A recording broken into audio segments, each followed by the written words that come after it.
तड़ीपार किए गए आरोपी को गिट्टी खदान पुलिस ने रिवॉल्वर के साथ गिरफ्तार किया है। पुलिस को गुप्त सूचना मिली कि आरोपी घातक शस्त्र लेकर परिसर में घूम रहा है। इस जानकारी के आधार पर पुलिस ने जाल बिछाकर आरोपी को हिरासत में लिया।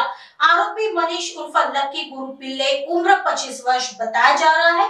पूछताछ के दौरान पुलिस ने आरोपी से करीब 25,500 रुपए का माल जब्त किया है। आगे की जांच गिट्टी खदान पुलिस कर रही है।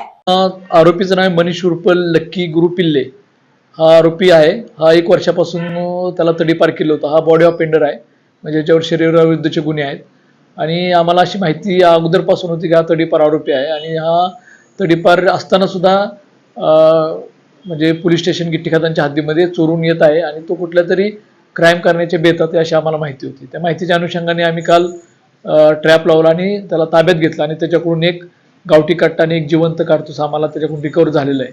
त्याच्या अनुषंगाने आम्ही त्याच्यावर आर्म्स ॲक्ट आणि मुंबई पोलीस कायदा याच्या अनुषंगाने आम्ही त्यांच्यावर गुन्हा दाखल करण्यात आले। तो सध्या आमच्या ताब्यात आहे आणि तडीपारीचा भंग केल्याचा तो सुद्धा आम्ही त्याच्यावर एक गुन्हा दाखल केलेला आहे।